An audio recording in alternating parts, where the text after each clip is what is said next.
إن الحمد لله نحمده ونستعينه ونستغفره ونعوذ بالله من شرور أنفسنا وسيئات أعمالنا. من يهده الله فلا مضل له ومن يضلل فلا هادي له، وأشهد أن لا إله إلا الله وأشهد أن محمدا عبده ورسوله. يا أيها الذين آمنوا اتقوا الله حق تقاته ولا تموتن إلا وأنتم مسلمون. يا أيها الناس اتقوا ربكم الذي خلقكم من نفس واحدة وخلق منها زوجها وبث منهما رجالا كثيرا ونساء، واتقوا الله الذي تساءلون به والأرحام إن الله كان عليكم رقيبا. يا أيها الذين آمنوا اتقوا الله وقولوا قولا سديدا يصلح لكم أعمالكم ويغفر لكم ذنوبكم، ومن يطع الله ورسوله فقد فاز فوزا عظيما. أما بعد فإن خير الحديث كتاب الله، وخير الهدي هدي محمد صلى الله عليه وسلم، وشر الأمور محدثاتها، وكل محدثة بدعة، وكل بدعة ضلالة، وكل ضلالة في النار. أعوذ بالله السميع العليم من الشيطان الرجيم. بسم الله الرحمن الرحيم. قاف والقرآن المجيد بل عجبوا أن جاءهم منذر منهم فقال الكافرون هذا شيء عجيب أإذا متنا وكنا ترابا ذلك رجع بعيد قد علمنا ما تنقص الأرض منهم وعندنا كتاب حفيظ بل كذبوا بالحق لما جاءهم فهم في أمر مريج أفلم ينظروا إلى السماء فوقهم كيف بنيناها وزيناها وما لها من فروج والأرض مددناها وألقينا فيها رواسي وأنبتنا فيها من كل زوج بهيج تبصرة وذكرى لكل عبد منيب ونزلنا من السماء ماء مباركا فأنبتنا به جنات وحب الحصيد والنخل باسقات لها طلع نضيد رزقا للعباد وأحيينا به بلدة ميتا كذلك الخروج كذبت قبلهم قوم نوح وأصحاب الرس وثمود وعاد وفرعون وإخوان لوط وأصحاب الأيكة وقوم تبع كل كذب الرسل فحق وعيد أفعينا بالخلق الأول بل هم في لبس من خلق جديد. وقال جل وعلا في مقام آخر يا أيها الذين آمنوا إذا نودي للصلاة من يوم الجمعة فاسعوا إلى ذكر الله وذروا البيع ذلكم خير لكم إن كنتم تعلمون. محترم حاضرین جمعہ و دینی ملی بھائیوں اور خواتین ملت اسلامیہ، سب سے پہلے اس اللہ رب العزت کی تعریف و توصیف، کبریائی و بڑائی جو ہم سب کا خالق و مالک ہے، رازق ہے، جس نے ہماری رشد و ہدایت کے لیے نبی اکرم جناب محمد رسول اللہ صلی اللہ علیہ وسلم کو مبعوث کیا۔ درود و سلام نازل ہوں اللہ کے بھیجے ہوئے تمام انبیاء کرام پر، خصوصاً آخری نبی احمد مجتبی محمد مصطفیٰ صلی اللہ علیہ وسلم پر۔ اللہم صلی علی محمد وعلی محمد کما صلیت علی ابراہیم وعلی آل ابراہیم انکا حمید مجید۔ اللہم بارک علی محمد وعلی محمد کما بارکت علی ابراہیم وعلی آل ابراہیم انکا حمید مجید۔ دوستو اور ساتھیوں، قرآن کریم کی جس آیت کریمہ کی تلاوت ہم نے کی ہے، اس میں اللہ رب العالمین نے ہمیں چند چیزوں کی طرف اشارہ کیا ہے یا چند آداب سکھلائے ہیں۔ اللہ رب العالمین نے ارشاد فرمایا یا ایھا الذین آمنوا اذا نودی للصلاة من یوم الجمعہ، اے ایمان والو، جب تمہیں جمعے کے لیے آواز دی جائے، یعنی جمعے کے لیے اذان ہو رہی ہو، اذا نودی للصلاة من یوم الجمعہ فاسعوا الی ذکر اللہ، تو تمہارا کام یہ ہونا چاہیے کہ تم اللہ رب العالمین کے ذکر کی طرف دوڑ پڑو، جلدی کرو۔ فاسعوا الی ذکر اللہ یعنی جمعے کی نماز کی ادائیگی کے لیے، جمعے کا خطبہ سننے کے لیے تم اللہ رب العالمین کی طرف دوڑ پڑو۔ وَذَرُوا الْبَيْعَ، دوسرا کام یہ ہونا چاہیے کہ خرید و فروخت کو تم بند کر دو، خرید و فروخت کو تم بند کر دو. ذالکم خیر لکم ان کنتم تعلمون. یہی تمہارے لیے بہتر ہے اگر تم جانتے ہو تو. میرے بھائیو، آیت کے ترجمے سے آپ کو معلوم ہو گیا ہوگا کہ آج ہم کس ٹاپک پر، کس موضوع پر گفتگو کرنے والے ہیں. یہ جمعہ کا دن بہت ہی اہمیت کا حامل ہے، بہت ہی فضیلت والا دن ہے. اللہ کے نبی صلی اللہ علیہ وسلم نے فرمایا کہ یہ جمعے کے دن کی احادیث میں بہت ساری فضیلتیں آئی ہیں. ہم چند فضیلتیں آپ لوگوں کے سامنے ہم پیش کریں گے صحیح احادیث کی روشنی میں. اللہ کے نبی صلی اللہ علیہ وسلم نے فرمایا کہ ان من افضل ایامکم یوم الجمعہ، کہ جمعے کا دن ایام میں، دنوں میں سب سے بہتر دن ہے، کیونکہ اسی دن فیہ خلق اللہ آدم وفیہ قبض وفیہ النفخۃ وفیہ الصاعقۃ. اس دن کی فضیلت کیوں ہے؟ اس دن کی فضیلت اس لیے ہے کہ اسی دن اللہ رب العالمین نے حضرت آدم علیہ السلام کی تخلیق فرمائی، حضرت آدم علیہ السلام کو پیدا کیا، اور اسی دن حضرت آدم علیہ السلام کی روح کو قبض کیا گیا. وفیہ النفخہ، اور اسی دن سور پھونکا جائے گا، اور اسی دن سارے کے سارے لوگ بے ہوش کیے جائیں گے، یعنی قیامت قائم ہوگی. تو اس دن کی فضیلت کے بارے میں یہ پہلی حدیث ہے. اللہ کے نبی صلی اللہ علیہ وسلم نے ارشاد فرمایا کہ اس کی فضیلت اس اعتبار سے بھی ہے، آپ غور کیجئے کہ جمعے کا دن کو اللہ کے رسول صلی اللہ علیہ وسلم نے بہترین دن قرار دیا. اللہ کے نبی صلی اللہ علیہ وسلم نے ارشاد فرمایا کہ خیر یوم طلعت فیہ الشمس یوم الجمعہ. یوں تو سورج ہر روز طلوع ہوتا ہے، لیکن بہترین دن، سورج کے طلوع ہونے والے دنوں میں سے بہترین دن وہ دن ہے جو جمعے کا دن ہے. جمعے کا دن کو اللہ کے نبی صلی اللہ علیہ وسلم نے بہترین دن قرار دیا. اسی طرح سے جمعے کا دن دنوں کے یہ سردار ہوا کرتے ہیں، دنوں کا یہ سردار ہے.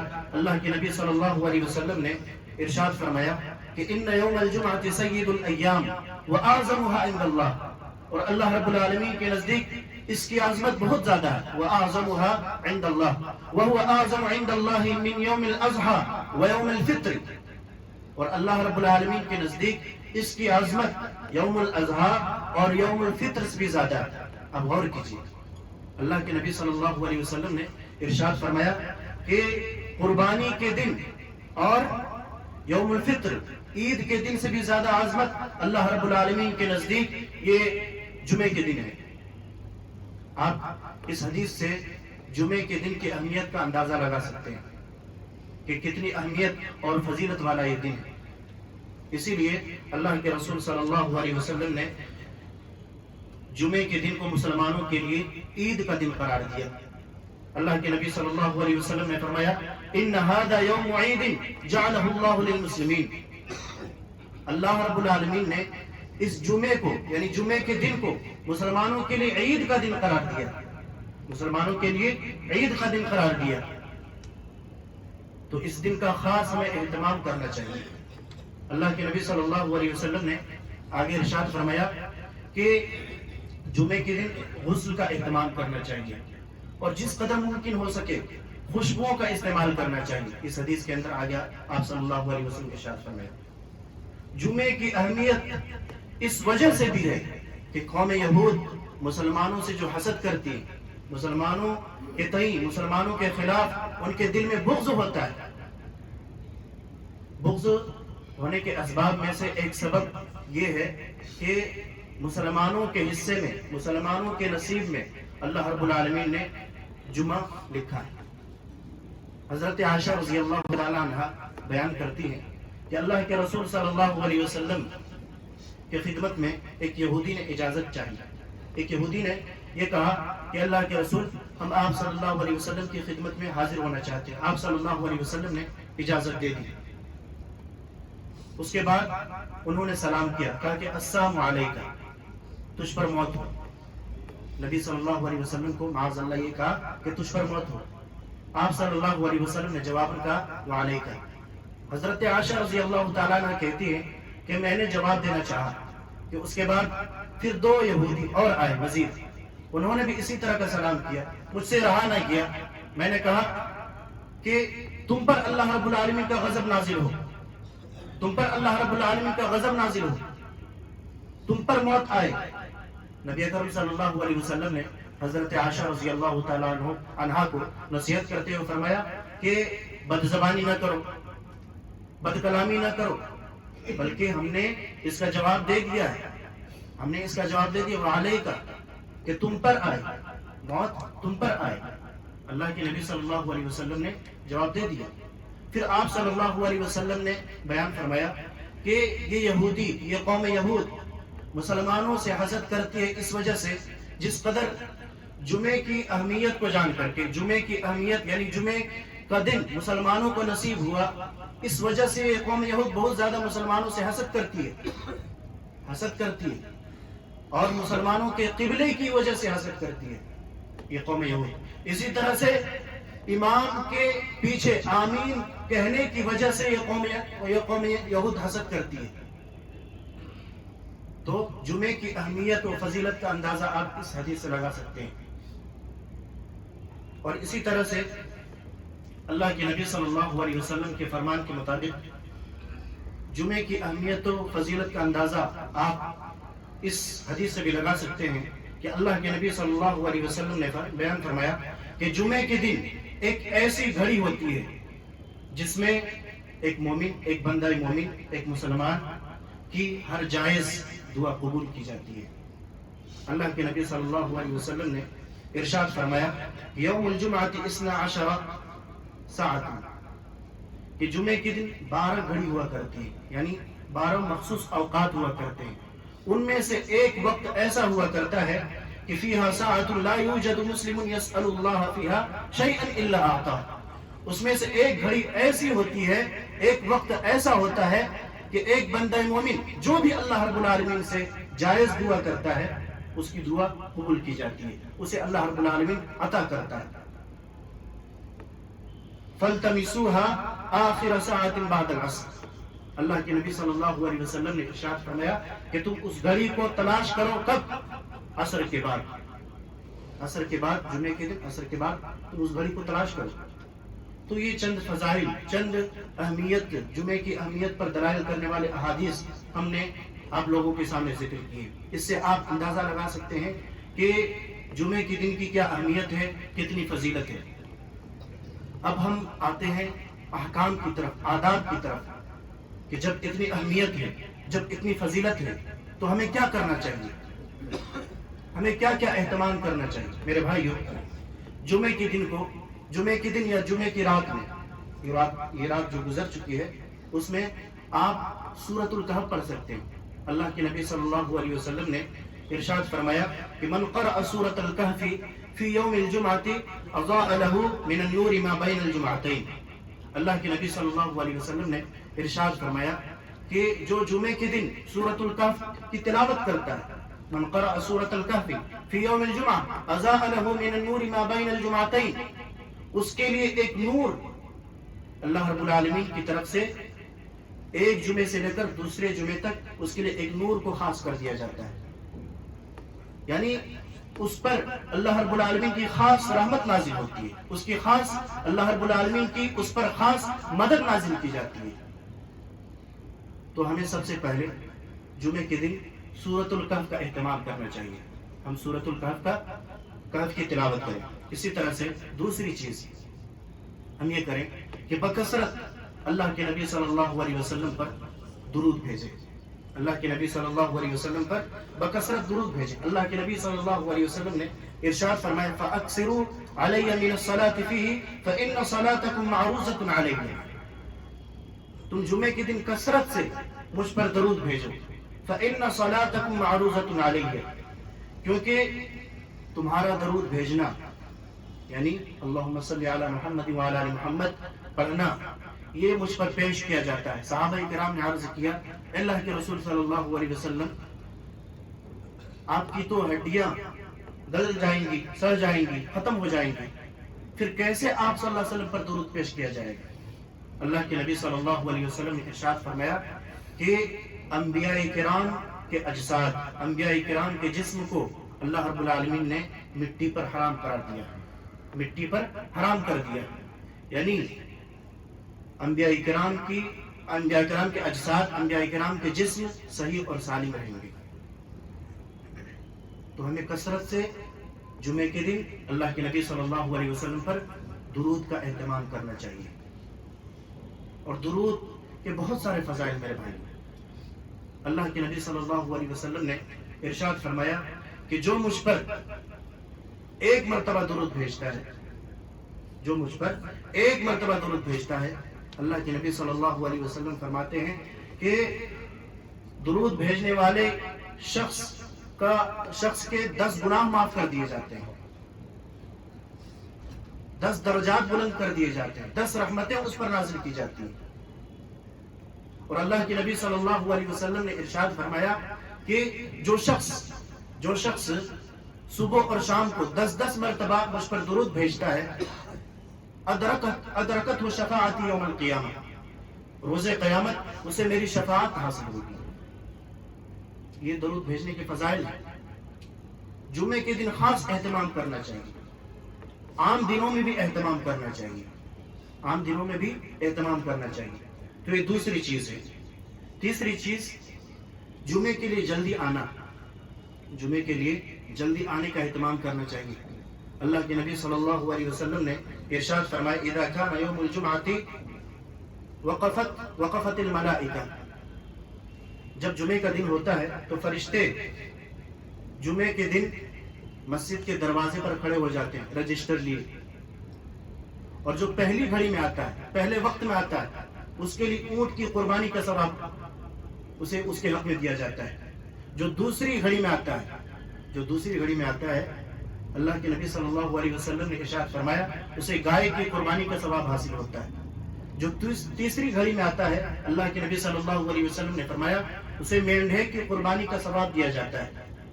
جو چوتھی گھڑی میں آتا ہے، مرغی کے ثواب اسے حاصل ہوتا ہے۔ جو پانچویں گھڑی میں آتا ہے، اسے انڈے صدقہ کرنے کا ثواب دیا جاتا ہے۔ میرے بھائیوں، آپ غور کیجئے، جو لوگ منبر پر خطیب چڑھ جاتا ہے اس کے بعد آتے ہیں، وہ اس ثواب سے محروم ہو جاتے ہیں، وہ اس ثواب سے محروم ہے۔ اللہ کے نبی صلی اللہ علیہ وسلم نے ارشاد فرمایا جب خطیب منبر پر چڑھ جاتا ہے تو فرشتے اپنے دفتر کو، اپنے رجسٹر کو بند کر دیتے ہیں اور خطیب کا خطبہ سننے مشغول ہو جاتے ہیں فرشتے۔ معلوم کیا ہوا؟ جو لوگ بعد میں آتے ہیں، خطبہ شروع ہونے کے بعد آتے ہیں، وہ اس ثواب سے بالکل محروم ہو جاتے ہیں۔ تو ہمیں کوشش کرنی چاہیے کہ ہم خطبہ شروع ہونے سے پہلے مسجد میں آ جایا کریں۔ تو یہ تیسری چیز ہے۔ چوتھی چیز، جمعہ کے روز غسل کا اہتمام کرنا چاہیے، خاص طور پر غسل کا خاص طور پر اہتمام کرنا چاہیے۔ اللہ کے نبی صلی اللہ علیہ وسلم نے ارشاد فرمایا الغسل یوم الجمعۃ واجب علی کل محتلم، ہر بالغ مرد پر، ہر بالغ مسلمان پر جمعہ کے دن غسل کرنا واجب ہے۔ جمعہ کے دن غسل کرنا واجب ہے۔ واجب مستحب کے معنی میں بہت سارے احادیث پر دلالت کرتے ہیں، کہیں پر وجوب کا ذکر ہے، لیکن شارحین حدیث نے جو لکھا ہے یا وجوب کا معنی وہ مستحب ہے۔ تو جمعے کا دن غسل کرنے کا خاص طور پر اہتمام کرنا چاہیے، اس کی بہت زیادہ اہمیت ہے۔ حضرت عمر فاروق رضی اللہ تعالیٰ عنہ ایک مرتبہ خطبہ دے رہے تھے کہ ایک شخص جمعے کے دن آیا، خطبے کے دوران دوسری روایت سے پتہ چلتا ہے کہ وہ حضرت عثمان بن عفان رضی اللہ تعالیٰ عنہ تھے۔ حضرت عمر فاروق رضی اللہ تعالیٰ عنہ نے اسی وقت انہیں ٹوک دیا، کہا کہ تم ابھی آ رہے ہو، تو انہوں نے کہا کہ میں جلدی میں تھا اور وضو کر کے مسجد میں آ گیا۔ پھر حضرت عمر بن خطاب رضی اللہ تعالیٰ عنہ نے کہا کہ تم جمعہ کے دن بھی وضو کر کے صرف آ رہے، غسل کر کے نہیں آئے۔ اس واقعے سے پتہ چلتا ہے کہ جمعے کے دن غسل کرنے کا اہتمام کس قدر کرنا چاہیے، جمعے کے دن غسل کا اہتمام کس قدر کرنا چاہیے۔ تو یہ چوتھی چیز ہے. پانچویں چیز، خوشبوؤں کا استعمال کرنا چاہیے جس قدر ممکن ہو سکے. خوشبوؤں کا استعمال، اللہ کے نبی صلی اللہ علیہ وسلم کیا کرتے ہیں؟ وَإِن كَانَ طِيبٌ فَلْيَمَسَّ مِنْهُ وَعَلَيْكُمْ بِالسِّوَاكِ. اور مسواک کا خاص طور پر اہتمام کرنا چاہیے. مسواک کا خاص طور پر اہتمام کرنا چاہیے. آج اس کا بدل ٹوتھ پیسٹ ہے، لیکن اس کا بدل یہ نہیں ہو سکتا. ہم یہ سمجھتے ہیں مسواک کی الگ فضیلت ہے، اس کے الگ فوائد ہیں، اس کے الگ فوائد ہیں. یہ ٹوتھ پیسٹ برش کرنا پیسٹ کے ساتھ، یہ مسواک کا بدل نہیں ہو سکتا میرے بھائی. جو سنت ہے وہی آپ لازم پکڑیے. وعلیکم بالسواک، مسواک کو لازم پکڑیے. یہ پانچویں چیز ہے. چھٹی چیز، اللہ کے نبی صلی اللہ علیہ وسلم کے فرمان کے مطابق صاف ستھرے جمعہ کے دن خاص طور پر لباس کا اہتمام کیجیے. اللہ کے نبی صلی اللہ علیہ وسلم نے ایک لباس کو اپنے لیے خاص کر لیا تھا جمعہ کے دن. آپ صلی اللہ علیہ وسلم وہ لباس صرف اور صرف جمعہ کے دن پہنا کرتے تھے، اور جب کوئی وفد آتا تھا، جب کوئی جماعت آتی تھی، تو ان کے استقبال کے لیے اس لباس کا آپ اہتمام کیا کرتے تھے. تو خاص طور پر لباس کا بھی اہتمام کرنا چاہیے. اسی طرح سے پیدل چل کر کے آنا چاہیے. پیدل چل کر کے آنا چاہیے، یہ مستحب ہے. اس سے زیادہ ثواب ہم پا سکتے ہیں. اللہ کے نبی صلی اللہ علیہ وسلم نے ارشاد فرمایا، اوس بن اوس الثقفی رضی اللہ تعالیٰ عنہ بیان کرتے ہیں کہ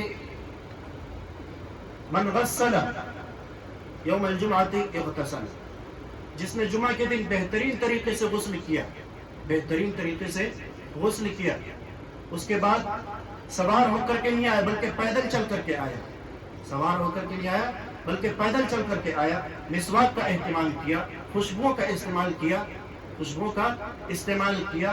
اللہ کے نبی صلی اللہ علیہ وسلم ارشاد فرماتے ہیں، کان لہ بکل خطوۃ اجر صیامها وقیامها. اس کے آنے کے ہر ایک قدم پر، ہر ایک قدم پر، ایک ایک قدم پر اجر صیامها وقیامها، ایک ایک قدم پر ایک ایک سال کے روزے اور ثواب کا اور قیام کا ثواب اسے نصیب ہوتا ہے. اللہ اکبر، یہ کتنی بڑی فضیلت ہے، یہ کتنی بڑی فضیلت ہے میرے بھائی. اسی طرح سے جب ہم مسجد میں آ جائیں تو پہلا اہتمام یہ ہونا چاہیے، پہلا کام ہمارا یہ ہونا چاہیے کہ مسجد میں داخل ہونے کی دعا کا اہتمام کیجیے. اس کے بعد آپ تحیۃ المسجد پڑھیے. تحیۃ المسجد 2 رکعت کم سے کم ضرور پڑھیے. کم سے کم اس کی تعداد 2 رکعت ہے، اور زیادہ کی کوئی حد نہیں. اگر آپ خطبہ شروع ہونے سے پہلے آپ آئے ہیں تو زیادہ کی کوئی حد نہیں، جتنی میسر ہو سکے، جتنی توفیق ہو آپ پڑھ سکتے ہیں. اگر خطبہ شروع ہونے کے بعد کوئی شخص آیا ہے تو اللہ کے نبی صلی اللہ علیہ وسلم نے ارشاد فرمایا کم سے کم 2 رکعت ضرور پڑھے، لیکن ہاں ہلکی 2 رکعت ہلکی پڑھے. مشہور واقعہ ہے حضرت سلیق الغطفانی رضی اللہ تعالیٰ عنہ جب مسجد میں داخل ہوئے خطبہ کے دوران وہ بیٹھ گئے. اللہ کے نبی صلی اللہ علیہ وسلم نے انہیں روکا اور کہا کہ قم فرقع رکعتین، 2 رکعت کم سے کم ضرور پڑھو، 2 رکعت ضرور پڑھو. اور آپ صلی اللہ علیہ وسلم نے بعد میں ارشاد فرمایا اس کے بعد کہ جو کوئی خطبہ کے دوران آئے کم سے کم 2 رکعت پڑھ کر کے بیٹھے، اور وہ 2 رکعت ہلکی ہو، مختصر ہو، زیادہ لمبی نہ ہو، تاکہ اس کا خطبہ زیادہ چھوٹ نہ جائے. تو 2 رکعت ضرور پڑھنا چاہیے. اس کے بعد خطبے کو غور سے سنا جائے، خطبے کو غور سے سنا جائے. اور خطبہ کے دوران کسی بھی قسم کی لغو، کسی بھی قسم کا لغو کام نہیں کرنا چاہیے. کسی سے بات چیت نہیں کرنی چاہیے، کسی سے اشارہ نہیں کرنا چاہیے. آج ہم دیکھتے ہیں کہ خطبہ شروع ہو جاتا ہے، لوگ ایک دوسرے سے سلام کلام کرتے ہیں، موبائل پر گفتگو کرتے ہیں. میرے بھائیوں، آپ کا جمعہ اس سے ضائع ہو جاتا ہے. آپ کو صرف ظہر کا ثواب ملے گا، جمعے کا ثواب آپ کے لیے ختم. آپ نے لغو کام کیا، آپ نے لغو کام کیا. حضرت ابو ذر غفاری رضی اللہ تعالیٰ عنہ بیان کرتے ہیں کہ ایک مرتبہ نبی صلی اللہ علیہ وسلم کے دور ہی میں مسجد میں داخل ہوا، جمعہ کا خطبہ ہو رہا تھا. میرے بغل میں ابی بن کعب رضی اللہ تعالیٰ عنہ بیٹھے ہوئے تھے. نبی صلی اللہ علیہ وسلم خطبہ دے رہے تھے اور سورہ براءت یعنی سورہ توبہ کی تلاوت کر رہے تھے آپ صلی اللہ علیہ وسلم. تو ابو ذر رضی اللہ تعالیٰ عنہ کہتے ہیں کہ میں نے ابی بن کعب رضی اللہ تعالیٰ عنہ سے پوچھا کہ یہ سورہ کب نازل ہوئی. پوچھا خطبہ ہی کے دوران. حضرت ابی بن کعب انہیں گھورنے لگے اور جواب نہیں دیا. پھر دوسری مرتبہ پوچھا, دوسری مرتبہ بھی وہ اسی طرح کیے, یعنی انہیں گھورنے لگے. تیسری مرتبہ پوچھا, جواب نہیں ملا, یہاں تک کہ جمعے سے فارغ ہو گئے. حضرت ابو ذر رضی اللہ تعالیٰ عنہ ابی بن کعب سے بعد میں پوچھتے ہیں کہ میں نے تین مرتبہ آپ سے پوچھا, آپ نے جواب دینے کی بجائے آپ مجھے گھور رہے تھے. حضرت ابی بن کعب رضی اللہ تعالیٰ عنہ کہتے ہیں کہ تجھے تیری اس حرکت کی وجہ سے تجھے صرف ظہر کا ثواب ملے گا, تیرا جمعہ ضائع ہو گیا. اللہ کے نبی صلی اللہ علیہ وسلم کے پاس حضرت ابو ذر رضی اللہ تعالیٰ عنہ آتے ہیں اور کہتے ہیں کہ میں نے ایسا ایسا کیا, اور حضرت ابی بن کعب ایسا ایسا کہہ رہے ہیں. اللہ کے نبی صلی اللہ علیہ وسلم فرماتے ہیں کہ ابی بن کعب نے تم سے سچ کہا ہے, ابی بن کعب نے تم سے سچ کہا ہے. اس واقعے سے آپ اندازہ لگا سکتے ہیں. اسی طرح سے اللہ کے نبی صلی اللہ علیہ وسلم نے ارشاد فرمایا کہ من لغا وتخطى ورقاب الناس كانت له ظهرا, کہ جس نے لغو کیا وتخطى ورقاب الناس, اور لوگوں کو فلان کر کے, لوگوں کی گردنوں کو فلان کر کے آگے بیٹھنے کی کوشش کی, كانت له ظهرا, اس کے لیے ظہر کا ثواب ہے, اس کے لیے ظہر کا ثواب ہے.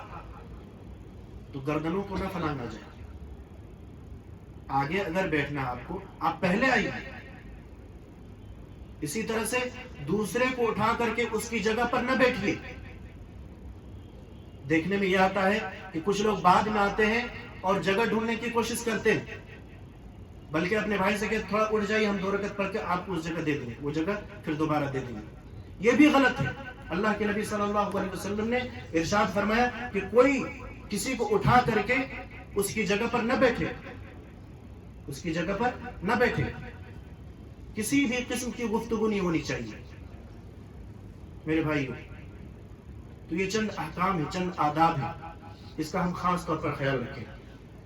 اسی طرح سے جب جمعے کی بات آئی ہے تو یہ بات بھی آپ جان لیجئے, صرف جمعے کا دن ہم روزہ رکھیں کہ اس لیے کہ آج جمعے کا دن ہے, منع ہے. صرف جمعے کی رات ہم قیام کریں اس وجہ سے کہ آج جمعے کی رات ہے, یعنی جمعرات ہے, منع ہے. اللہ کے نبی صلی اللہ علیہ وسلم نے صاف طور پر منع کر دیا. ہاں اگر ہم روزہ رکھتے ہیں, صوم داؤدی ہے, ایک دن چھوڑ کر کے ایک دن روزہ رکھتے ہیں, یا پھر عرفہ کا روزہ آ گیا, محرم الحرام میں جو 10ویں تاریخ کو روزہ رکھتے ہیں وہ روزہ آ گیا, جمعے کا دن ہے, کوئی بات آپ روزہ رکھ سکتے ہیں. لیکن خاص طور پر صرف یہ جان کر کے, یہ سمجھ کر کے کہ آج جمعہ ہے, آج ہم روزہ رکھیں گے, اللہ کے نبی صلی اللہ علیہ وسلم نے منع فرمایا ہے. تو یہ چند باتیں تھیں. اللہ رب العزت سے دعا ہے کہ اللہ تبارک و تعالی ہمیں جمعے کی اہمیت اور فضیلت کو سمجھ کر کے اس کے مطابق اہتمام کرنے کی توفیق دے. آمین. اقول قولی هذا واستغفر الله لي ولكم ولسائر المسلمين فاستغفروه انه هو الغفور الرحيم.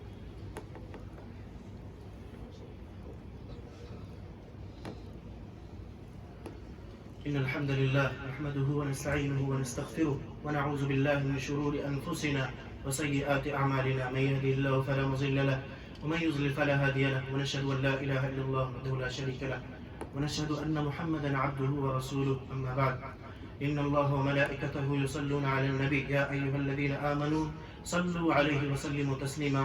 اللهم صل على محمد وعلى آل محمد كما صليت على إبراهيم وعلى آل إبراهيم إنك حميد مجيد. اللهم بارك على محمد وعلى آل محمد كما باركت على إبراهيم وعلى آل إبراهيم إنك حميد مجيد. إن الله يأمر بالعدل والإحسان وإيتاء ذي القربى وينهى عن الفحشاء والمنكر والبغي يعظكم لعلكم تذكرون. اذكروا الله يذكركم وادعوه يستجب لكم ولذكر الله أكبر والله يعلم ما تصنعون.